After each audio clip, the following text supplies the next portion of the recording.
கல்கியோட கதை ஒண்ணு.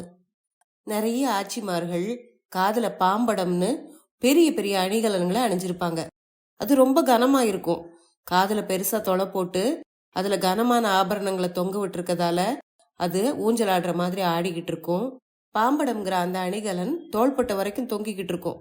அந்த மாதிரி காதுல பெருசா ஓட்ட போட்டுக்கிறதுக்கு காது வடிக்கிறதுன்னு சொல்லுவாங்க எங்க ஊர் பக்கத்துல. இப்பெல்லாம் அந்த மாதிரி அணிகலன்களை பெரியவங்க யாரும் அணிஞ்சுக்கிறது இல்ல. அப்படி பாட்டிகள் பாம்படம் அணிஞ்சுக்கிட்டு இருந்த அந்த காலத்துல அதை அறுத்துக்கிட்டு போனா நிறைய தங்கம் கிடைக்கும்னு திருடர்கள் அந்த நகையோட காதையை அறுத்துட்டு போற சம்பவம் நிறைய நடந்ததுன்னு கதையா சொல்லுவாங்க. அந்த மாதிரி ஒரு கதையைத்தான் கல்கியும் சொல்லியிருக்காரு. அதைத்தான் இன்னைக்கு நீங்க கேட்க போறீங்க.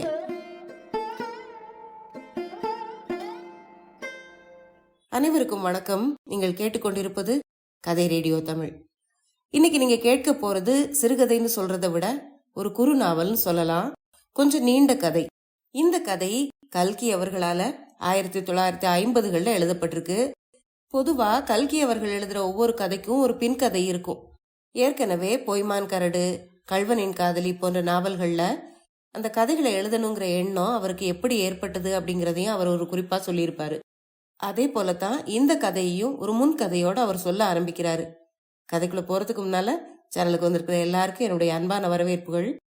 நீங்க கேட்கிற கதைகள் உங்களுக்கு பிடிச்சிருந்தா அதுக்கு ஒரு லைக் கொடுங்க. புதுசா சேனலுக்கு வந்திருந்தீங்கன்னா மறக்காம சேனலை சப்ஸ்கிரைப் பண்ணிக்கோங்க. இப்ப வாங்க கதைக்குள்ள போகலாம். சில வருஷங்களுக்கு முன்னால திசையெல்லாம் புகழ்ற திருநெல்வேலி மாவட்டத்துல பிரயாணம் செய்துகிட்டு இருந்தேன். நாங்க போய்கிட்டு இருந்த சாலை ரொம்ப அழகா இருந்தது. வழியில வந்த ஒவ்வொரு ஊரும், ஒவ்வொரு மலையும், ஒவ்வொரு குன்றும், ஒவ்வொரு கால்வாயும் ஒரு ரசமான கதையை சொல்லும்னு எனக்கு தோணுச்சு. ஆனா கார்ல வேகமா போய்கிட்டு இருக்கும்போது கதை கேட்கறதுக்கு நேரம் எங்க? நல்ல வேளையா வழியில சிற்றாறு ஒன்று எதிர்பட்டது. அதுக்கு பாலம் எல்லாம் கிடையாது. நதியில இறங்கித்தான் கடந்து போகணும். காரோட டிரைவர் அந்த ஆற்றோட கரையில வண்டியை நிறுத்தினான். அங்கே ஒரு விசாலமான மருத மரத்துக்கு அடியில முறுக்கு, வடை, வெத்தலை பாக்கெல்லாம் வித்துக்கிட்டு இருந்த ஒரு பெண் தன் கூட கடையோட உட்கார்ந்திருந்தா. அந்த பெண் பிள்ளைக்கு பக்கத்துல ஒரு பெரியவரும் உட்கார்ந்திருந்தாரு. அவருடைய மீச நரைச்சிருந்தாலும் நல்லா முறுக்கி விடப்பட்டிருந்தது. அவரு அந்த பெண் பிள்ளை கிட்ட முறுக்கு வாங்கி கையால அதை அரைச்சு தூளாக்கி வாயில போட்டுக்கிட்டு இருந்தாரு. கார்ல உட்கார்ந்துருந்தபடியே எங்க கூட இருந்த ஒருத்தர், ஐயா ஆத்துல தண்ணி அதிகமா, கார் போகுமா அப்படின்னு கேட்டார். அதுக்கு பெரியவரு, தண்ணி கொஞ்சம்தான், முழங்காலுக்கு கூட வராது அப்படின்னு சொன்னாரு.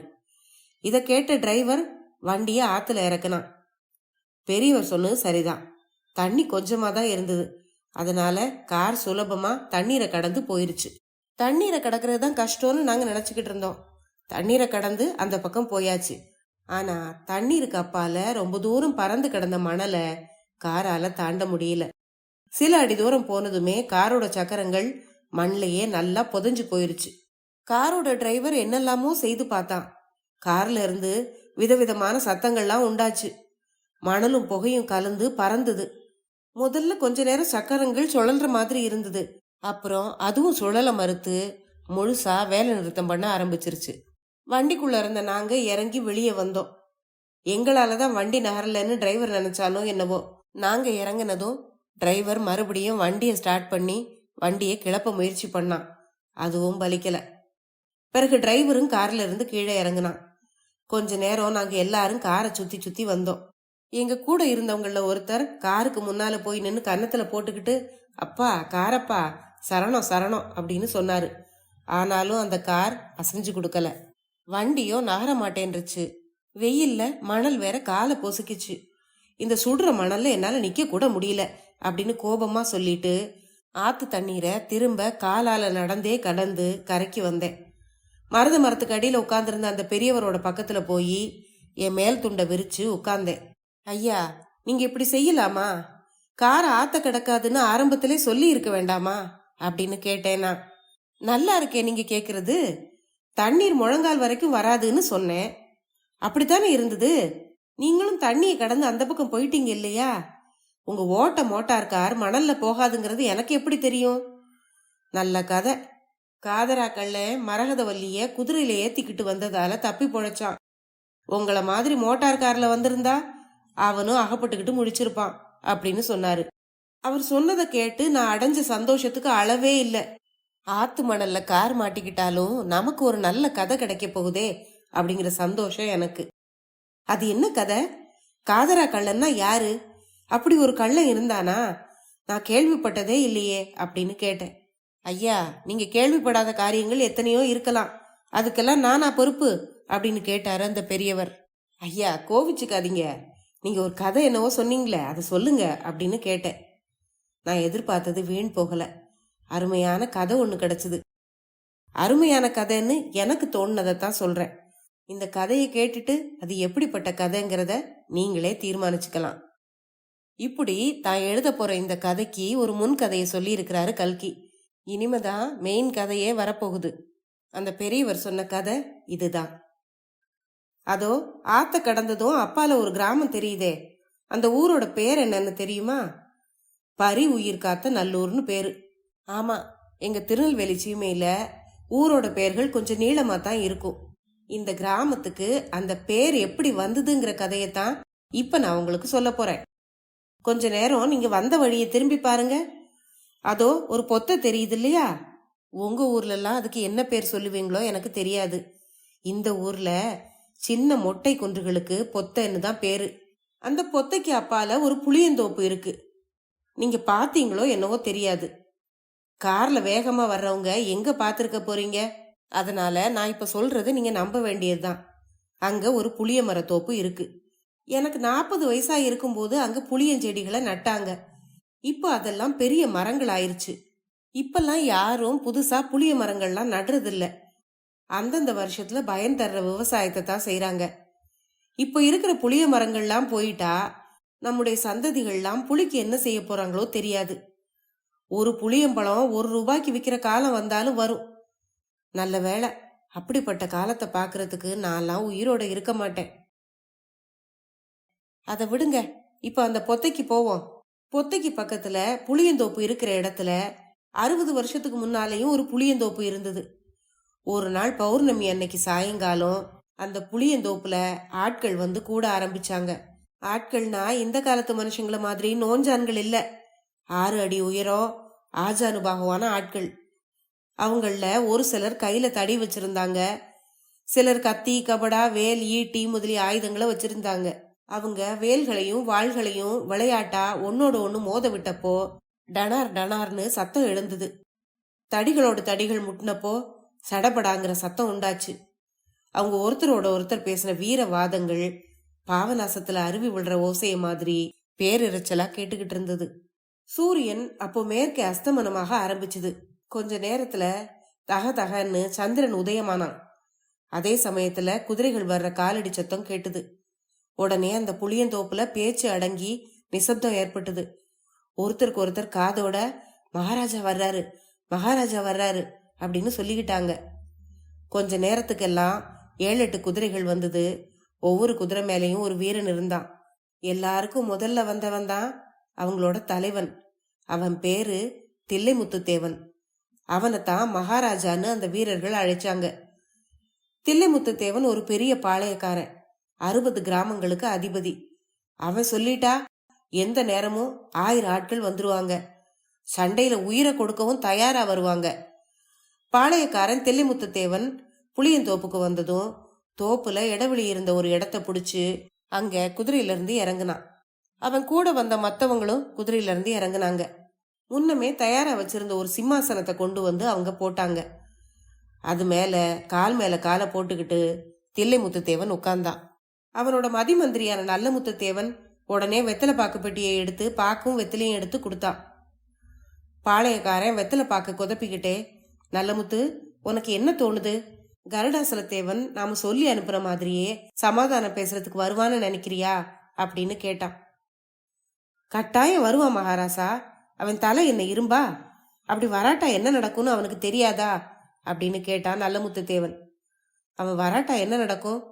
உன் உத்தேசம் என்ன அப்படின்னு பாளையக்காரன் கேட்டான். ஜாமம் முடியறதுக்குள்ள அவன் இங்க வந்து மகாராஜா சொல்றபடி நடக்கிறேன்னு ஒத்துக்கலைன்னா நம்முடைய காரியத்தை நம்ம நடத்த வேண்டியதுதான் அப்படின்னு சொன்னான் நல்லமுத்துத்தேவன். நம்முடைய காரியம்னா என்ன அப்படின்னு கேட்டான் பாளையக்காரன். கருடாசல தேவனோட அரண்மனை, சவுக்கண்டி களஞ்சியம், வைக்கப்போரு, மாட்டு கொட்டகை, குதிரை லாயம் எல்லாத்தையும் தீக்கு இரையாக்க வேண்டியதுதான் அப்படின்னு சொன்னான் நல்லமுத்து தேவன். அதை கேட்டதும் அட பாவி அப்படின்னு சொன்னான் பாளையக்காரன். மகாராஜா, யார் பாவி? 20 வயசான மருமக பொண்ண யாருக்கும் கட்டி கொடுக்காம அரண்மனையில பூட்டி வச்சிருக்கானே, அவன் பாவியா நான் பாவியா? பெத்து வளர்த்த பிள்ளைய கொஞ்சம் கூட மனசுல ஈவிரக்கம் இல்லாம வீட்டை விட்டு விரட்டி அடிச்சிருக்கானே, அந்த மனுஷன் பாவியா நான் பாவியா அப்படின்னு கேட்டான் நல்லமுத்து தேவன். அதெல்லாம் சரிதான்ப்பா, நான் கருடாசுர தேவன் மேல இறக்கப்பட்டு ஒன்னும் சொல்லல. அரண்மனைக்கு தீ வச்சு கொளுத்துனா அந்த பொண்ணு மரகதவல்லிக்கும் ஏதாவது ஆபத்து வரும் இல்லையா அப்படின்னு கேட்டான் பாளையக்காரன். வந்தா வந்ததுதான், அதுக்காக நாம என்ன பண்றது? அந்த கிழவனுக்கு இல்லையா அதை பத்தி கவலை இருக்கணும் அப்படின்னு கேட்டான் நல்லமுத்து தேவன். நீ சொல்றது சரிதான் நல்லமுத்து, ஆனாலும் என்னோட யோசனைப்படி செய்தா ஒரு ஆபத்தும் இல்லாம ஒரு சொட்டு ரத்தமும் சிந்தாம காரியம் கை கூடிரும் இல்லையா அப்படின்னு கேட்டான் பாளையக்காரன். அதுல என்ன லாபம் இருக்கு மகாராஜா? ரத்தம் சிந்துறதுக்கு பயப்படும்படியான காலம் இப்ப என்ன வந்துருச்சு? போயும் போயும் மகாராஜா, நீங்க ஒரு கள்ள பயல்கிட்ட நம்பிக்கை வச்சு ஒரு காரியத்தை எதிர்பார்க்கறது எனக்கு பிடிக்கல அப்படின்னு சொன்னான் நல்லமுத்து. நல்லமுத்து, அவன் சாதாரண கள்ளன் இல்ல, அதான் உலகமெல்லாம் சொல்றாங்களே, கள்ளனா இருந்தாலும் அவன் சத்தியத்துக்கு கட்டுப்பட்டவன்னு. அவன் சொன்ன சொல் தவற மாட்டானா அப்படின்னு சொன்னான் பாளையக்காரன். மகாராஜா, இதையெல்லாம் நீங்களுமா நம்புறீங்க? இதெல்லாம் பெண் பிள்ளைகள் கட்டிவிட்ட கதை. காதரா கள்ளன்கிற பட்டம் கூட அவனுக்கு பெண் பிள்ளைகள் கொடுத்தது தானே, அதை போய் நீங்களும் நம்புறீங்களே அப்படின்னு கேட்டான் நல்லமுத்து. இவங்க 2 பேரும் இப்படி பேசிக்கிட்டு இருக்கும் போதே புளியந்தோப்பை நெருங்கி ஒரு ஒற்றை குதிரை வர்ற காலடி சத்தம் கேட்டுது. தோப்புல கூடியிருந்த ஆட்கள் அத்தனை பேரும் கசமுசன்னு தங்களுக்குள்ள பேசிக்க ஆரம்பிச்சாங்க. வர்றது அந்த ஆள் தான் போல இருக்கு அப்படின்னு சொன்னான் பாளையக்காரன். நல்லமுத்து தேவனும் எழுந்து நின்று கழுத்தை வளைச்சு பார்த்துட்டு, ஆமா, வர்றது அவன் தான் போல இருக்கு, நீங்களும் ஆச்சு, உங்க காதரா கள்ளனும் ஆச்சு, எப்படியாவது போங்க, நான் விலகிக்கிறேன் அப்படின்னு சொல்லிட்டு அங்கிருந்து நகர்ந்து போனான் நல்லமுத்து தேவன். அத்தியாயம் 2. காதரா கள்ளன்கிறவனை பத்தி உங்களுக்கு இப்ப கொஞ்சம் சொல்லிடுறேன். இந்த திருநெல்வேலி சீமையில பெண்கள் காதுல பெரிய தொலைகளை போட்டுக்கிட்டு 1, 2, 3ன்னு தங்க தோடுகளையும் முருகுகளையும் தொங்க விட்டுக்குவாங்க. இப்ப கூட வயதான பெண்களோட காதுகள் அப்படி தொங்குறத நீங்க பார்க்க முடியும். ஒரு 60 வருஷத்துக்கு முன்னாலே இது ரொம்பவும் அதிகமா இருந்தது. ஒரு பெண்ணோட 2 காதலையும் சேர்ந்து கால் வீசை அளவு தங்கத்துக்கு குறையாம இருக்கும். ஒரு வீசைன்னா 1400 கிராம், கால் வீசைங்கும் போது 350 கிராம். அந்த நாட்கள்ல எல்லாம் கள்ளர் பயம் அதிகம். அதோ தெரியுதே, அந்த மாதிரி பொத்தைகள் சாலையில இருந்தா கட்டாயம் அங்க கள்ளர்கள் ஒளிஞ்சிருப்பாங்க. அடர்ந்த தோப்புகள்லையும் மறைஞ்சிருப்பாங்க. கால்நடையாவோ ஒரு வண்டி 2 வண்டிகள்லயோ யாராவது பெண் பிள்ளைகள் போனா வயிற்றுல நெருப்ப கட்டிக்கிட்டு தான் போகணும். காதுல தொங்குற தங்கத்துக்காக காதை அறுத்துக்கிட்டே போயிருவாங்க. இதனால அந்த காலத்துல காது அருந்த பெண்கள் பலரை இந்த திருநெல்வேலி சீமையில பார்க்க முடியும். இப்படி இருக்கிற நிலைமையில ஒரு அதிசயமான பக்கா திருடன் கிளம்பினான். அவன் மற்ற திருடர்களை போல கூட்டம் சேர்த்துக்கிட்டு வர்றதில்ல. தனி ஆளா குதிரையில ஏறிக்கிட்டு வருவான். முகத்தோட கீழ்பாதிய வாய் வரைக்கும் கருப்பு துணியை கட்டி மறைச்சிருப்பான். கையில கத்தி துப்பாக்கி எல்லாம் வச்சிருப்பான். சாலையில ஒற்றை குதிரை சத்தம் கேட்டாலே பிரயாணிகள் பயந்து போய் நின்னுருவாங்க. அவன் ஒருத்தனா வந்து குதிரை மேல இருந்து இறங்கி எல்லாரையும் மடிய அவுத்து காட்ட சொல்லுவான். மூட்டைகளை எல்லாம் பிரிச்சு பார்ப்பான். அவனுக்கு இஷ்டமான பொருட்களை அவங்க வச்சிருந்தா அதையெல்லாம் பிடுங்கி கட்டிக்கிட்டு குதிரையில ஏறி போயிருவான். பெரும்பாலும் அவன் ஏழைகளை ஒன்னும் செய்ய மாட்டான். பணக்காரங்க கிட்ட இருந்து தான் பணத்தை பறிப்பான். பணக்கார பெண்கள் கிட்ட இருந்து நகை நட்டுகளை பறிச்சுக்குவான். ஆனா மற்ற திருடர்களுக்கும் அவனுக்கும் ஒரு வித்தியாசம் இருந்தது. பெண்களோட கைகள்லையும் கழுத்துலையும் இருக்கிற நகைகளை அவன் கலத்திக்குவானே தவிர காதை அறுக்க மாட்டான். இதனால தான் அவனுக்கு காதரா கள்ளன்னு இந்த பட்டப்பேரு ஏற்பட்டது. முக்கியமா பெண்கள் இந்த பட்டப்பேரை எங்க பார்த்தாலும் பிரபலப்படுத்திட்டாங்க. அவன்கிட்ட நகையை பறிகொடுத்த பெண்கள் தான் அதிகமா அவனை பத்தி புகழ்ந்து பேசிக்கிட்டு இருந்தாங்க. நகை போனா போகட்டும், காது தப்பிச்சே அப்படின்னு அவங்களுக்கு சந்தோஷம். பெண் புத்தி பேத புத்தின்னு தெரியாமலா பெரியவங்க சொல்லியிருக்காங்க? அது மட்டும் இல்ல, முட்டாள் ஜனங்கள் இன்னும் என்னெல்லாமோ அந்த கள்ளனை பத்தி பேச ஆரம்பிச்சாங்க. அவன் பணக்காரங்க கிட்ட பணத்தை பறிச்சு ஏழைகளுக்கு ஒத்தாசை செய்யறான்னெல்லாம் பேச தொடங்கினாங்க. என்ன விசித்திரம் பாருங்க. செய்யறது திருட்டு தொழில், அதுல தான தர்மம் பண்ணி தர்ம பிரபுங்கிற பட்டம் வேற. அவன் பிறந்த வேலை அப்படி. வேற என்னத்த சொல்றது? அவனை பிடிச்சு கொடுக்கறதுக்கு யார் யாரோ முயற்சி பண்ணாங்க, ஒன்னும் பலிக்கல. ஏன், பாளையக்காரன் தில்லைமுத்து தேவன் கூட காதரா கள்ளனை பிடிக்க பார்த்தான், அவனாலேயும் முடியல. இப்போ அந்த கள்ளனை தன்னோட காரியத்துக்கு பயன்படுத்திக்கலான்னு நினைச்சு அவன் வரவழைச்சிருக்கான். காதரா கள்ளன் வந்து பாளையக்காரனுக்கு முன்னால நின்னதும் பாளையக்காரன் அவனை ஏற இறங்க பார்த்தான். கள்ளா, உன்னோட தைரியத்தை நான் ரொம்ப பாராட்டுறேன் அப்படின்னு சொன்னான். கள்ளன் வாய மூடி ஒரு துணியை கட்டி இருந்தான். அதுக்குள்ள இருந்து அவன் பேசுனது கிணத்துக்குள்ள இருந்து பேசுற மாதிரி கேட்டுது. என்னோட தைரியத்தை மெச்சும்படியா நான் இன்னும் ஒன்னும் செய்திரலையே அப்படின்னு சொன்னான். என்னோட ஆள்கள் 200 பேருக்கு நடுவுல நீ தன்னந்தனியா என் முன்னால வந்து நிக்கிறியே, அதுக்கே எத்தனை தைரியம் வேணும் அப்படின்னு கேட்டான் தில்லைமுத்து தேவன். கள்ளன் லேசா சிரிச்சுட்டு, ஆமா, அந்த தைரியத்தை மெச்ச வேண்டியதுதான். ஆனா இதுக்காக என்னோட தைரியத்தை சோதிக்கிறதுக்காக மட்டுமே என்னை வரவழைச்சிங்களா, இல்ல வேற ஏதாவது காரியம் இருக்கா அப்படின்னு கேட்டான். வேற காரியமும் இருக்கு. அதுல உன்னோட தைரியத்தோட சாமர்த்தியத்தையும் சேர்த்து பரிசோதிக்கலான்னு உத்தேசம் அப்படின்னு சொன்னான் பாளையக்காரன். சொல்லுங்க, கேக்குறேன் அப்படின்னு சொன்னான் காதரா கள்ளன். இங்க இருந்து அரைக்காத தூரத்துல கருடாசல தேவரோட அரண்மனை இருக்கே, உனக்கு தெரியுமா அப்படின்னு கேட்டான் பாளையக்காரன். கள்ளன் சிரிச்சுட்டு, மேல சொல்லுங்க அப்படின்னா. என்ன சொன்னாலும் ஒரு அசட்டு சிரிப்பு சிரிக்கிறியே, அதுக்கு என்ன அர்த்தம் அப்படின்னு கேட்டான் பாளையக்காரன். அது என்னோட சுபாவம், நீங்க மேல சொல்லுங்க.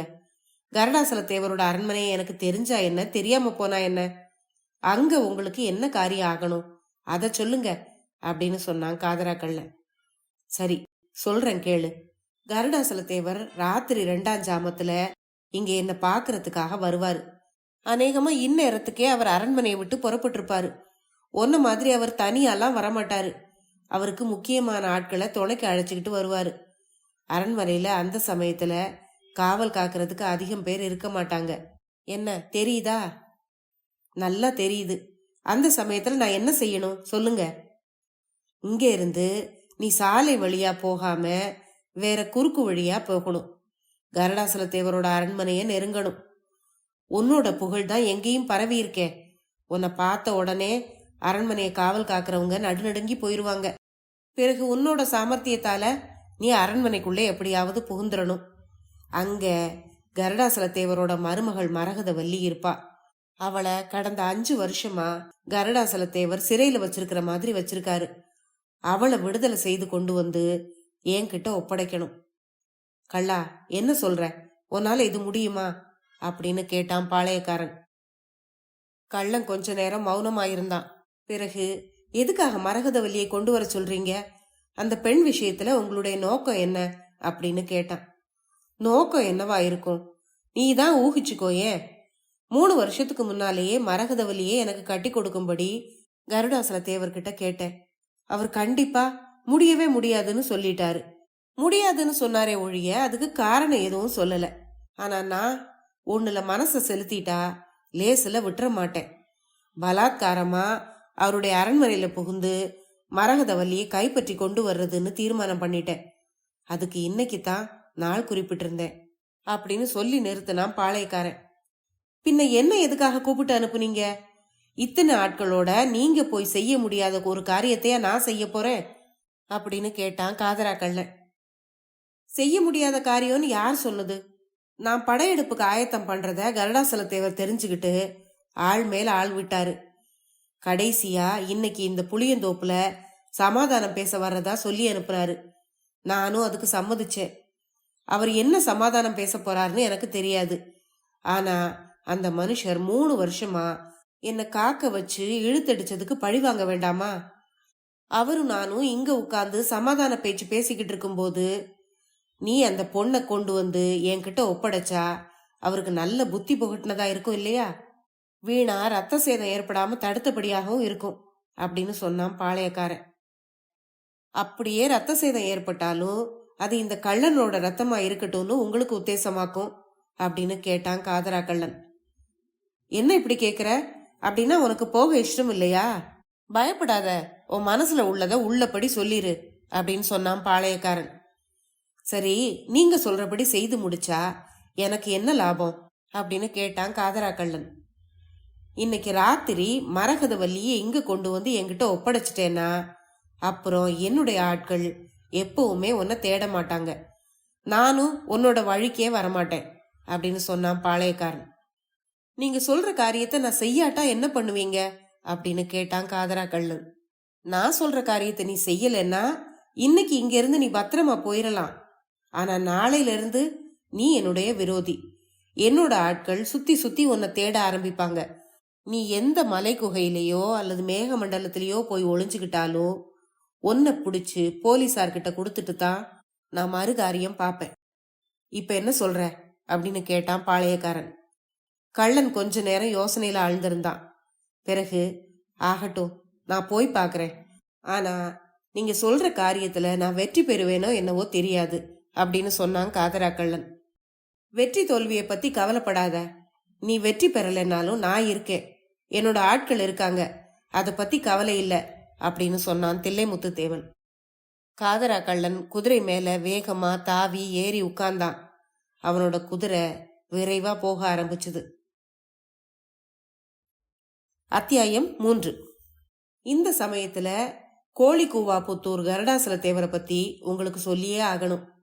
கருடாசல தேவர் ஒரு காலத்துல தில்லைமுத்து தேவரை போலவே செல்வாக்குள்ளவரா இருந்தாரு. ஆனா வயசு காரணமா அவருடைய உடம்பு தளர்ந்து போயிருந்தது.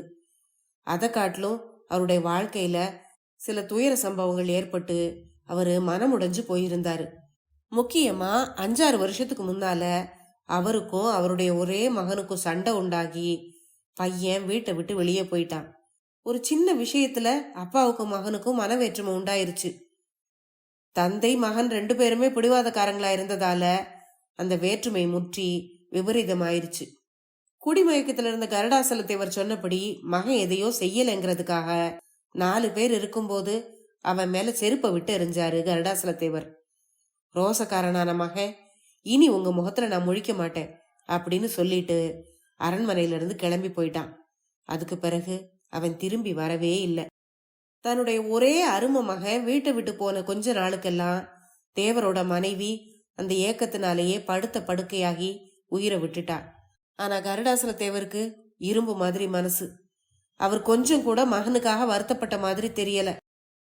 மனைவி இறந்ததை பத்தியும் அவர் பொருட்படுத்தவே இல்லை. எங்கேயோ மதுரைக்கு பக்கத்துல இருந்த அவருடைய தங்கையையும் தங்கை மகளையும் கூட்டிக்கிட்டு வந்து வீட்டுல வச்சுக்கிட்டாரு. 2 வருஷத்துக்கு முன்னால அவரோட தங்கையும் இறந்து போயிட்டா. அதுக்கு பிறகு அவரோட தங்கை மகள் மரகதவல்லி மட்டும் கருடாசல தேவரோட பிரம்மாண்டமான அரண்மனையில தன்னந்தனியா வசிச்சுக்கிட்டு இருந்தா. அவளை கல்யாணம் பண்ணிக்க விரும்புறதா பாளையக்காரன் கேட்டதுக்கு முடியாதுன்னு கருடாசல தேவர் பதில் சொல்லிட்டாரு. நயமா கேட்டு பார்த்தப்போ அவர் மறுத்துட்டாரு. இனிமே அவரை பயங்காட்டி தன்னுடைய காரியத்தை சாதிச்சுக்கணும்னு நினைச்சான் தில்லைமுத்து தேவன். ஆழ்படைகளை திரட்டிக்கிட்டு வந்தான். உயிர் சேதம் வேண்டான்னு நினைச்சு புளியந்தோப்புல வந்து தன்னை சந்திக்கும்படி சொல்லி அனுப்புனான். கிழவரை இங்க வர வச்சுட்டு அந்த சமயத்துல கள்ளனை அனுப்பி அந்த பொண்ணை கொண்டு வந்துடலான்னு தில்லைமுத்து தேவன் திட்டம் போட்டிருந்தான். அநேகமா அந்த திட்டம் பலிச்சிருச்சுன்னே சொல்லலாம். ஏன்னா கருடாசல தேவர் தன்னுடைய முக்கியமான ஆட்களை எல்லாம் தன்னோட துணைக்கு அழைச்சிக்கிட்டு தில்லைமுத்து தேவனை சந்திக்கிறதுக்கு வந்து சேர்ந்தாரு. கள்ளன் புறப்பட்டு போன கொஞ்ச நேரத்துக்கெல்லாம் அவர் வந்துட்டாரு. தில்லைமுத்து தேவன் அவரை தக்கப்படி வரவேற்று அவருக்கு மரியாதைகள் எல்லாம் செய்தான். முக்கியமான விஷயத்த பேச ஆரம்பிக்கிறதுக்கு முன்னால சுத்தி வளைச்சு என்னெல்லாமோ பேசிக்கிட்டு இருந்தான். கள்ளன் தான் ஒத்துக்கிட்ட காரியத்தை செய்யறதுக்கு போதிய அவகாசம் கொடுக்கணுங்கிறது பாளையக்காரனோட எண்ணம். அதனால தான் அவன் சுத்தி வளைச்சு பல விஷயங்களை பேசிக்கிட்டு இருந்தான். அத்தியாயம் 4. கள்ளன் போன இடத்துல என்ன நடந்ததுன்னு தெரிஞ்சுக்க உங்களுக்கு ஆவலாத்தான் இருக்கும். அதை இப்ப சொல்றேன். கோழிக்கூவாபுத்தூர் அரண்மனையிலிருந்து கருடாசல தேவன் ஆட்களோட புறப்பட்டு போயிட்டாருங்கிறத கள்ளன் வழியிலேயே தெரிஞ்சுக்கிட்டான். அதனால ஊருக்குள்ள தைரியமா நுழைஞ்சு போனான். வர்றவன் காதரா கள்ளன்கிறத ஊரார் தெரிஞ்சுக்கிட்டு பயந்து கதவை சாத்திக்கிட்டாங்க. அரண்மனையோட வாசல்ல வந்ததும் கள்ளன் தாங்கிட்ட இருந்த துப்பாக்கியை எடுத்து ஒரு வெடி வெடிச்சான். ஏற்கனவே பயந்து போயிருந்த காவல்காரர்கள் சிதறி திசைக்கு ஒருத்தரா ஓடி போயிட்டாங்க. முன்வாசல் திறந்திருந்தது. திருடன் அரண்மனையோட முன்கட்டுல பிரவேசிச்சான். ஆனா அதுக்குள்ள விஷயத்தை தெரிஞ்சுக்கிட்டு வேலைக்கார பெண்கள் பின்கட்டு கதவுகள் எல்லாம் பூட்டிட்டாங்க. கள்ளன் வீட்டோட முற்றத்துல நின்னு இன்னொரு வெடிய வெடிச்சான். கதவுகளெல்லாம் உடனே திறக்கலன்னா அவங்க எல்லாரையும் கொன்னு தீத்துருவேன் அப்படின்னு கத்துனான். அரண்மனையோட பின்கட்டு பகுதியில இருந்த மச்சில இருந்து மரகதவல்லியும் அவளுடைய தாதி பெண்களும் இந்த காட்சியை பார்த்தாங்க. அந்த சமயத்துல கள்ளன் தன் முகத்தோட கீழ்பாதிய மறைச்சு கட்டியிருந்த துணி தற்செயலா அவிழ்ந்து விழுந்தது. அப்போ அவனுடைய முகம் நிலா வெளிச்சத்துல நல்லா தெரிஞ்சுது. அதை பார்த்த தாதி பெண்கள்ல ஒருத்தி ஆச்சரியத்துல அலறுனா. மரகதவல்லியோட காதுல ஏதோ சொன்னான். கள்ளனோட அட்டகாசம் இதுக்குள்ள இன்னும் அதிகமாயிருச்சு. அரண்மனையோட பின்கட்டுல கதவு திறக்கப்பட்டது. மரகதவல்லியின் தாதி பெண்ணும் நிலா முற்றத்துக்கு வந்தாங்க. அவங்க அங்க வர்றதுக்குள்ள தன்னுடைய முகத்தோட பாதிய மூடி மறைச்சுக்கிட்டான் கள்ளன். அதனால அவனுடைய உருவம் பார்க்கவே பயங்கரமா தான் இருந்தது. ஆனாலும் மரகதவல்லி கொஞ்சம் கூட பயப்படல. கள்ளா, ஏன் இப்படி கூச்சல் போட்டு தடபுடல் பண்ற? உனக்கு என்ன வேணும் அப்படின்னு கேட்டா. நிலா வெளிச்சத்துல மரகதவல்லியோட முகத்தை பார்த்த கள்ளன் ஒரு நிமிஷம் தயங்கி நின்னான். அவனோட இரும்பு மனசும் இளகி போயிருச்சு. மறுபடியும் மரகதவல்லி பேசினா.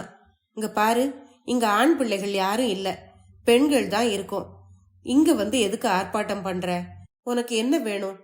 நகை நட்டுகள் வேணும்னா கலத்தி கொடுத்துட்றோம், வாங்கிக்கிட்டு பேசாம போயிரு அப்படின்னு சொன்னான். கள்ளனுக்கு தூக்கி வாரி போட்டுது. தயங்கி தயங்கி எனக்கு உன் நகை நட்டுகள் ஒன்றும் வேண்டாம் அப்படின்னு சொன்னான். உனக்கு வேற என்ன வேணும் அப்படின்னு கேட்டா மரகதவல்லி. நீ என்னோட புறப்பட்டு வரணும் அப்படின்னா கள்ளன். இப்பவே வரணுமா, இல்ல மாமா வர்ற வரையும் காத்திருக்க முடியுமா? மாமா வந்ததும் அவர்கிட்ட சொல்லிக்கிட்டு புறப்பட்டா எனக்கு நிம்மதியாயிருக்கும் அப்படின்னு சொன்னா மரகதவல்லி. அவ சொன்னதை கேட்டதும் கள்ளனுக்கு திகைப்பு அதிகமாயிருச்சு.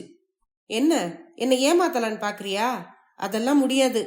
உடனே புறப்பட்டு வர்றியா அல்லது உன்னை பலாத்காரமா தூக்கிட்டு போகட்டுமா அப்படின்னு கேட்டான். உனக்கு அவ்வளவு கஷ்டம் ஒன்றும் வேண்டாம், நானே உன் கூட புறப்பட்டு வர்றேன் அப்படின்னு சொல்லிட்டு மரகதவல்லி அவனுக்கு முன்னால நடந்தா. கள்ளனுக்கு நடக்கிறத நம்பவே முடியல. அடங்காத வியப்போட அவளை அழைச்சுக்கிட்டு அரண்மனை வாசலுக்கு போய் முதல்ல அவளை குதிரை மேலே ஏத்தினான். பிறகு தானும் தாவி ஏறிக்கிட்டான். குதிரைய மெதுவாவே செலுத்திக்கிட்டு இருந்தான். மரகதவல்லி அவ்வளவு சுலபமா தான் கூட வர சம்மதிச்சது கள்ளனுக்கு சொல்ல முடியாத ஆச்சரியத்தை உண்டாக்கி இருந்தது. அதனால கோழி கூவாப்புத்தூரை தாண்டி குதிரை போயிட்டு இருக்கும்போது, பெண்ணே, என் கூட வர்றதுக்கு உனக்கு பயமா இல்லையா அப்படின்னு கேட்டான். எனக்கு என்ன பயம்? நீ காதரா கள்ளன்கிறது எனக்கு தெரியும். நீ பெண்களுக்கு எந்தவித தீங்கும் பண்ண மாட்டேன்னு உலகமெல்லாம் தெரிஞ்சது தானே, அதனால எனக்கு என்ன பயம் அப்படின்னு கேட்டா மரகதவல்லி. இந்த உலகம் சொல்றத நம்பியா நீ கள்ளனோட புறப்பட்ட அப்படின்னு கேட்டான் காதரா கள்ளன். இந்த உலகம் வேற விதமா சொல்லியிருந்தா கூட நான் கிளம்பித்தான் இருப்பேன். கடந்த 5 வருஷமா கூண்டுல ஒரு கிளி அடப்பட்டிருக்கிற மாதிரி நான் அடப்பட்டிருந்தேன். அப்படி அடைஞ்சு கிடக்கிறத காட்டிலும் கள்ளனோட வெளியே போறது கூட நல்லதுதான்னு எனக்கு தோணுச்சு அப்படின்னு சொன்னா மரகதவல்லி. என் பொண்ணு, உன்னை உன் மாமா அவ்வளவா கஷ்டப்படுத்திக்கிட்டு இருந்தாரு அப்படின்னு கேட்டான் காதரா கள்ளன். ஐயோ பாவம், அவர் என்னை கஷ்டப்படுத்தவே இல்லை, என் மேல உயிரா இருந்தாரு. ஆனாலும் எனக்குத்தான் வீட்டிலேயே அடப்பட்டு கிடந்தது கஷ்டமா இருந்தது.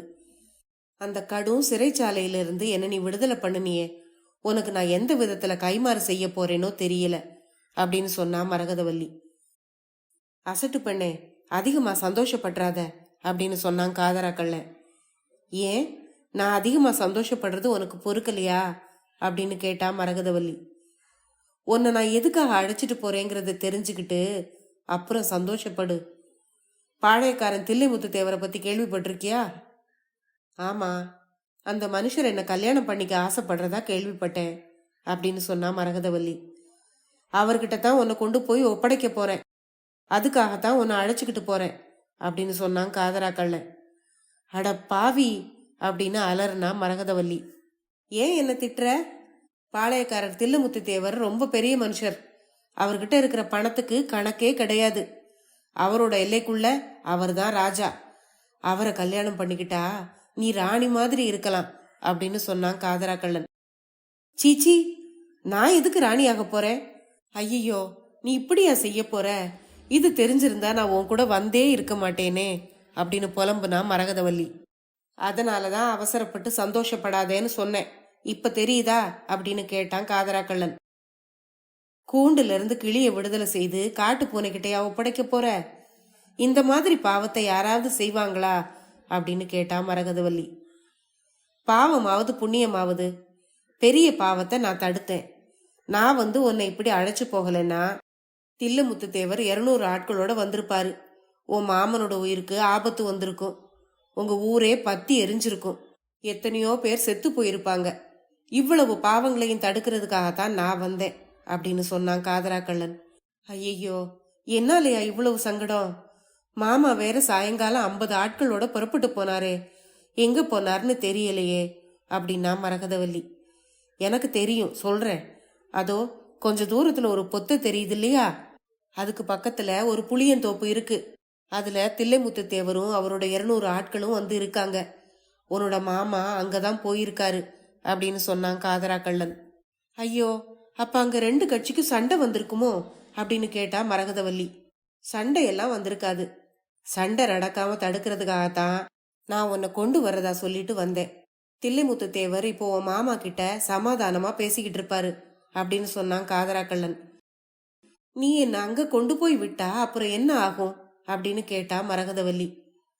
நீ பாளையக்காரரை கல்யாணம் பண்ணிக்க சம்மதிக்கிறதா சொன்னா சண்டை ஒன்னும் வராது, உன் மாமாவும் ஒத்துக்குவாரு அப்படின்னு சொன்னான் காதராக்கள்ளன். இங்க பாரு, உயிர் போனாலும் நான் அதுக்கு சம்மதிக்க மாட்டேன். நான் சம்மதிச்சாலும் என் மாமா சம்மதிக்க மாட்டாரு. சம்மதிக்கிறவராயிருந்தா இத்தனை நாள் காத்திருப்பாரா அப்படின்னு கேட்டா மரகதவல்லி. ஏ பொண்ணு, உன் மாமாவோட உத்தேசம் தான் என்ன? உன்னை எப்பவும் கன்னி பொண்ணாவே அவரோட வீட்டுல வச்சிருக்கணுங்கிறது அவரோட உத்தேசமா அப்படின்னு கேட்டான் காதராக்கள்ளன். ஐயோ, அப்படியெல்லாம் இல்ல, அவருக்கு ஒரு பைத்தியக்கார ஆசை இருந்தது அப்படின்னு சொன்னா மரகதவல்லி. பைத்தியக்கார ஆசையா? என்ன அது அப்படின்னு கேட்டான் காதராக்கள்ளன். எங்க மாமாவோட மகன் 6 வருஷத்துக்கு முன்னால கோவிச்சுக்கிட்டு ஓடி போயிட்டான். அவன் என்னைக்காவது ஒரு நாள் திரும்பி வருவான். அவனுக்கு என்ன கட்டி கொடுக்கலான்னு தான் அவருக்கு ஆசை. கள்ளா, இது பைத்தியக்கார ஆசை தானே அப்படின்னு கேட்டா மரகதவல்லி. கள்ளன் இதுக்கு பதில் சொல்லாம மௌனமா இருந்தான். குதிரை 2 பேரையும் தாங்கிக்கிட்டு சாலையில மெல்ல மெல்ல போய்கிட்டு இருந்தது. கள்ளனும் அதை விரட்டல. அவனோட மனசு யோசனையில ஆழ்ந்திருந்தது. புளியந்தோப்பும் நெருங்கி வந்துகிட்டு இருந்தது. கொஞ்ச நேரத்துக்கெல்லாம் மரகதவல்லி, கள்ளா, என்ன யோசனை பண்ற அப்படின்னு கேட்டா. நான் என்னவோ யோசனை பண்றேன், உனக்கு என்ன அதை பத்தி அப்படின்னு கேட்டான் காதராக்கள்ளன். அதை பத்தி எனக்கு ஒன்னும் இல்ல, ஆனா உன்னை ஒரு கேள்வி கேட்கணும்னு ஆசை அப்படின்னு சொன்னா மரகதவல்லி. என்ன கேள்வி? சீக்கிரம் கேட்டு தொலை. அதோ புளியந்தோப்பு வேற நெருங்கி வந்துருச்சு அப்படின்னு சொன்னான் காதராக்கள்ளன். கள்ளா, நீ உனக்காக ஒன்னும் திருடுறதில்லைன்னு, ஏழை எளியவங்களுக்காகவே திருடுறேன்னு உலகத்தார் சொல்றாங்களே, அது உண்மையா அப்படின்னு கேட்டா. உண்மையா இருக்கலாம், அதுக்கு என்ன இப்போ அப்படின்னு கேட்டான் கள்ளன். இத்தனை நாள் நீ எதுக்காக திருடுனியோ, ஆனா இன்னைக்கு ஒரு நாள் உனக்காக திருடலாமேன்னு தான் சொல்றேன் அப்படின்னு சொன்னா மரகதவல்லி. எனக்காக என்னத்தை திருட சொல்ற? நீ ஒண்ணு நகை நட்டு கூட அதிகமா போட்டுக்கலையே, எல்லாத்தையும் கலத்தி வச்சுட்டு வந்திருக்கியே அப்படின்னு சொன்னான் காதராக்கள்ளன். சேச்சே, உன்னை போய் நகை திருடும்படி நான் சொல்லுவேனா அப்படின்னு கேட்டா மரகதவல்லி. ஏ பொண்ணு, வேற என்னத்தை திருடும்படி சொல்ற அப்படின்னு கோவத்தோட கேட்டான் கள்ளன். தெரியலையா உனக்கு?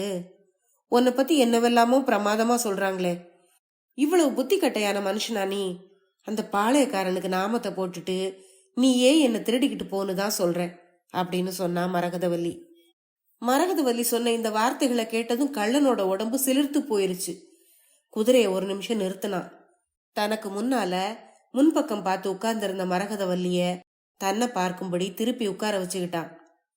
2 புறமும் மரங்கள் அடர்ந்த அந்த சாலையில அந்த இடத்துல கொஞ்சம் இடைவெளி இருந்தது.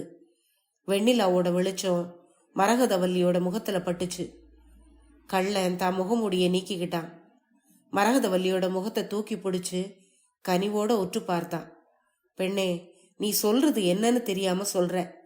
நான் வீடு வாசல் இல்லாதவன், மலையிலையும் காட்டுலையும் அலைஞ்சு தெரிகிறவன். அரண்மனையில சுகமா வாழ்ந்த நீ என் கூட எப்படி வாழ்வ அப்படின்னு கேட்டான். கள்ளா, உன்னோட அரண்மனை தான் எல்லாத்துலயும் பெரிய அரண்மனை. பூமி தான் உன் வீட்டோட தர, ஆகாசம்தான் உன் வீட்டோட கூரை. இதை காட்டிலும் பெரிய மாளிகை எங்கே இருக்க போகுது? அந்த பாளையக்காரனை நான் ஒரு நாள் பார்த்தேன். அன்னைக்கு ராத்திரி எல்லாம் தூக்கத்துல பயந்து உளறிக்கிட்டு இருந்தேன். அவங்கிட்ட நீ என்னை கொண்டு போய் ஒப்படைச்சா நான் உடனே உயிரை விட்டுருவேன். ஒரு பெண்ணை கொன்ன தோஷம் உனக்கு தான் வரும். உன்னை நம்பி நான் வெளியே கிளம்பி வேற வந்துட்டேன். இனிமே மாமா வீட்டுக்கு திரும்பியும் போக முடியாது. கள்ளா, என்னை உன் கூட கூட்டிட்டு போ அப்படின்னு சொன்னா மரகதவல்லி. பொண்ணு, இங்க பாரு, என்னை போலீஸார்கிட்ட புடிச்சு கொடுக்க எத்தனையோ பேர் முயற்சி பண்ணிக்கிட்டு இருக்காங்க. இன்னைக்கு நான் உன்னை கூட்டிட்டு போயிட்டேன்னா பாளையக்காரரோட 200 ஆட்களும் சேர்ந்து நம்ம வேட்டையாடுவாங்க அப்படின்னு சொன்னான் கள்ளன். கள்ளா, நான் வேட்டை நாய்களை பார்த்து கொஞ்சம் கூட பயப்படுறதில்ல. உனக்கு மட்டும் என்ன பயமா அப்படின்னு கேட்டா அந்த வீர குலத்து பெண். அத்தியாயம் 5. அங்க புளியந்தோப்புல பாளையக்காரன் தில்லைமுத்து தேவனும் ஜமீன்தார் கருடாசல தேவரும் வாக்குவாதத்துல ஈடுபட்டு இருந்தாங்க. தில்லைமுத்து தேவன் கருடாசல தேவர் மேல பல புகார்களை சொன்னான். அவர் தன்னை அவமதிச்சு பேசினதாகவும் தன்னுடைய கிராமங்கள்ல மாடுகளை விட்டு மேய்ச்சதாகவும் குற்றம் சொன்னான். அதுக்கெல்லாம் கருடாசல தேவர் சமாதானம் சொன்னாரு. இப்படி கொஞ்ச நேரம் பொழுத போக்கின பிறகு பாளையக்காரன் கடைசியா ஒரு முக்கியமான விஷயத்துக்கு வந்தான். உம்மோட மருமக மரகதவல்லிய எனக்கு கல்யாணம் பண்ணி கொடுங்க. இதுவரைக்கும் நீங்க செய்த எல்லா குற்றங்களையும் நான் மறந்துடுறேன் அப்படின்னு சொன்னான். அதை கேட்ட ஜமீன்தார் கருடாசல தேவர், என்னோட ஜமீன்ல பாதியை வேணாலும் கேளு, நான் கொடுத்துட்றேன். என் மருமகளை மட்டும் கேட்காத அப்படின்னு சொன்னாரு. அது என்ன பிடிவாதம்? பொண்ணை யாருக்காவது கட்டி கொடுக்கத்தானே வேணும். என்ன காட்டிலும் நல்ல மாப்பிள்ள உனக்கு எங்கேயாவது கிடைக்குமா அப்படின்னு தில்லைமுத்து தேவன் வெளிப்படையாவே கேட்டான். அதை கேட்ட ஜமீன்தார், எனக்கு வயசாயிருச்சு, வேற யாரும் உற்றார் உறவினர் எனக்கு கிடையாது, என் மருமகளும் இல்லைன்னா வீடு பாழடைஞ்சு போகும் அப்படின்னு சொன்னாரு ஜமீன்தார். இதெல்லாம் வெறும் சால் ஜாப்பு, நான் ஒத்துக்க மாட்டேன் அப்படின்னா பாளையக்காரன். கடைசியா ஜமீன்தார் தான் மனசுல உள்ளத உள்ளபடி சொன்னாரு. வீட்டை விட்டு ஓடி போன என் மகன் என்னைக்காவது ஒரு நாள் திரும்பி வருவான்னு நான் ஒரு ஆசை வச்சிருக்கேன். மரகதவல்லிய அவனுக்கு தான் கொடுக்கணும்னு உத்தேசம் பண்ணியிருக்கேன் அப்படின்னு சொன்னாரு ஜமீன்தார். பாளையக்காரன் அதை கேட்டு சிரிச்சான். 6 வருஷமா வராதவன் இனிமே வரப்போறானா? உமக்கு பைத்தியம்தான் பிடிச்சிருக்கு. அதுக்காக ஒரு பெண்ணோட வாழ்க்கைய பாழாக்க போறீங்களா? அதை நான் ஒத்துக்க மாட்டேன் அப்படின்னு சொன்னான்.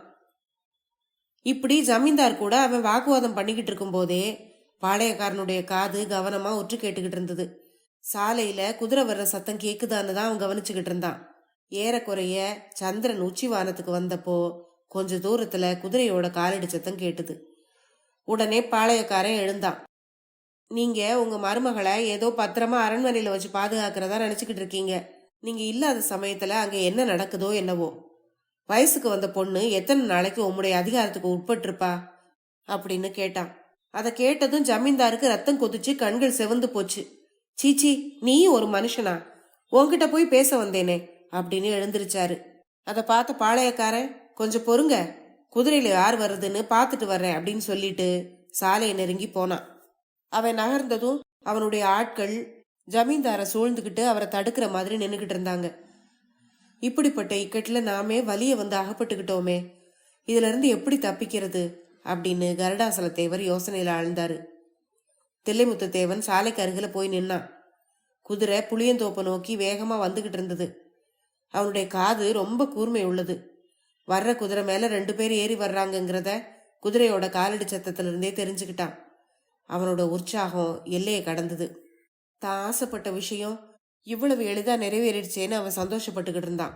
இவ்வளவு சுலபமா உயிர் சேதம் எதுவும் இல்லாம காரியம் கைகூடுனதை நினைக்கும் போது அவனுக்கு பெருமை தாங்க முடியல. குதிரை மேலும் நெருங்கி வந்தது. இதோ வந்துருச்சு. அந்த குதிரைக்கு மேல 2 பேர் இருக்கிறதும் நிலா வெளிச்சத்துல தெரிஞ்சுது. அவன் நின்ன இடத்துக்கு நேரா அந்த குதிரை வந்துகிட்டு இருந்தது. நிக்காம அவனை தாண்டி போச்சு. தான் நிக்கிறத கவனிக்காம தான் குதிரையில இருக்கிறவங்க போறதா நினைச்சு நில்லு நில்லு அப்படின்னு கத்துனான் தில்லைமுத்து தேவன். ஆனா குதிரை நிக்கல. புளியந்தோப்பையும் அதை அடுத்து நின்ன பொத்தையையும் தாண்டி மின்னல் வேகத்துல குதிரை போயிருச்சு. அப்புறம்தான் தில்லைமுத்து தேவன் விழிச்சுக்கிட்டான். கள்ளன் தன்னை ஏமாத்தி பொண்ணை அடிச்சுக்கிட்டு போறான்னு தெரிஞ்சுக்கிட்டான். உடனே அவன் வீரர்களை நோக்கி கத்துனான். கொண்டு வா குதிரைய அப்படின்னு அலர்னான். அவனோட குதிரை வந்ததும் தாவி ஏறிக்கிட்டான். மடையர்களே, என் கூட வாங்க அப்படின்னு கத்துனான். இன்னும் 7 குதிரைகள்லையும் ஆட்கள் ஏறிக்கிட்டாங்க. முன்னால போன கள்ளனோட குதிரையை தொடர்ந்து பாளையக்காரனுடைய 8 குதிரைகளும் பாஞ்சு போச்சு. குதிரைகளுக்கு பின்னால காலாட்களும் தலைதறிக்க ஓடினாங்க. ஜமீன்தார் கருடாசலத்தேவருக்கு ஒண்ணுமே புரியல. கொஞ்ச நேரம் திகைச்சு நின்னுட்டு தன்னுடைய ஆட்களை திரட்டி சேர்த்துக்கிட்டு தன்னோட அரண்மனைக்கு திரும்பினாரு அவரு. அத்தியாயம் 6. காதராக்கள்ளனுடைய குதிரை வாயு வேகம் மனோவேகமா பறந்து போய்கிட்டு இருந்தது. ஆனாலும் அந்த குதிரை ஏற்கனவே ரொம்ப தூரம் பிரயாணம் பண்ணியிருந்தது இல்லையா? அது மட்டும் இல்லாம தன்னோட முதுகுல 2 பேரை சுமந்துக்கிட்டு அதால ரொம்ப தூரம் ஓட முடியல. அதனால பின்னால வந்த குதிரைகள் அதை கொஞ்சம் கொஞ்சமா நெருங்கி வந்துகிட்டு இருந்தது. கடைசியா கள்ளனோட குதிரை இந்த ஆற்றங்கரைக்கு வந்து சேர்ந்தது. ஆறு இன்னைக்கு போல அன்னைக்கு இல்ல. வெள்ளம் 2 கரையையும் தொட்டுக்கிட்டு போச்சு. 6 அடி உயரமுள்ள ஆளுக்கும் நில கொள்ளாது. தண்ணீரோட வேகமும் ரொம்ப அதிகமா இருந்தது. திரும்பி போகவும் வழி இல்ல. ஆற்றங்கரையில தயங்கி நின்னா அகப்பட்டுக்க போறது நிச்சயம். வேற வழி இல்லாம கள்ளன் துணிஞ்சு குதிரை ஆத்துல இறக்குனான். குதிரை அவங்க 2 பேரையும் சுமந்துக்கிட்டு ஆத்துல இறங்கி வெள்ளத்தோட வேகத்தை சமாளிச்சுக்கிட்டு நீந்தி போச்சு. கள்ளங்கிட்ட அந்த வாயில்லா பிராணி அவ்வளவு விசுவாசம் வச்சிருந்தது. எப்படியோ தட்டு தடுமாறி அக்கறையை நெருங்கிருச்சு. ஆனா படித்துறை இருக்கிற பக்கமா போகாம கொஞ்சம் அப்பால போயிருச்சு. அங்க கரை செங்குத்தா இருந்தது. குதிரை முன்னங்கால வச்சு தாவி ஏற ஆனை மட்டும் முயற்சி பண்ணுச்சு. அதால முடியல. கள்ளன் பார்த்தான். அதுக்குள்ள மறுகரையில பாளையக்காரனுடைய குதிரைகளும் வந்துருச்சு. பாளையக்காரன் அதட்டுற குரல் கேட்டுது. சில குதிரைகள் ஆத்துல இறங்கிருச்சு. இந்த நிலைமையில கள்ளன் ஒரு யோசனை பண்ணான். அவனுக்கு அப்போ கடவுளோட அருளும் இருந்தது. மரகதவல்லிய தன்னோட 2 கைகளாலையும் தூக்கி கரையில தூக்கி எரிஞ்சான். அவ கரையில போய் பத்திரமா விழுந்ததை பார்த்தான். அவனும் குதிரை மேல இருந்து குதிச்சான். 2 எட்டுல நீந்தி கரையேறினான். பிறகு குதிரையையும் கரை சேர்க்கணும்னு திரும்பி பார்த்தான். ஐயோ பாவம், அந்த குதிரையோட சக்தி அத்தோட தீர்ந்து போயிருச்சு. தன்னுடைய எஜமான அக்கறையில சேர்த்ததும் அது வெள்ளத்தோட போராடுற ஊக்கத்தை இழந்துருச்சு. வெள்ளம் அந்த குதிரையை அடிச்சுக்கிட்டு போயிருச்சு. தன்னுடைய அருமை குதிரைய தண்ணி அடிச்சுட்டு போறத பார்த்ததும் கள்ளனுடைய நெஞ்சமே பிளந்துரும் போல இருந்தது. ஆனாலும் குதிரைக்காக துக்கப்பட்டுக்கிட்டு அங்கே நின்னா மரகதவல்லியையும் இழக்க நேர்ந்துரும். அதுக்குள்ள மரகதவல்லியும் எழுந்து நின்று அவன்கிட்ட வந்தா. 2 பேரும் கையை கோர்த்துக்கிட்டு அங்கிருந்து வேகமா போயிட்டாங்க. ஆற்றங்கரையை அடுத்து இருந்த காட்டுக்குள்ள போய் அந்த சமயத்துக்கு தப்பிச்சுக்கிட்டாங்க. தண்ணியில இறங்கின பாளையக்காரனுடைய குதிரைகள்ல 1 கூட பாதி ஆறு கூட தாண்டல. 4 குதிரைகள் ஆத்தோட போயிருச்சு. கள்ளனை பிடிக்க முடியாம பாளையக்காரன் ஏமாந்து போய் திரும்பினான். ஜமீன்தார் கருடாசலத்தேவர் தன்னுடைய அரண்மனைக்கு திரும்பி போனதும் அங்க தன்னுடைய மருமகள் இல்லைங்கிறத தெரிஞ்சுக்கிட்டாரு. ஆனா அவளை அழைச்சிக்கிட்டு போனவன் அவருடைய மகன் தான்னு தாதி பெண்கள் அவர்கிட்ட சொன்னாங்க. அதை கேட்டதும் அவருக்கு பெரும் திருப்தி உண்டாச்சு. அதோ ஆத்துக்கு அக்கறையில் இருக்கிற அந்த ஊருக்கு பரி உயிர் காத்த நல்லூர் அப்படிங்கிற பெயர் வந்ததோட காரணம் இப்போ உங்களுக்கு தெரியுதா அப்படின்னு கேட்டாரு அந்த பெரியவர். இந்த கதையை அந்த பெரியவர் சொல்லி முடிக்கிறதுக்குள்ள எங்களோட மோட்டார் வண்டிய 10-30 ஆட்கள் வந்து சேர்ந்து தள்ளி அக்கறையில கொண்டு போய் சேர்த்திருந்தாங்க.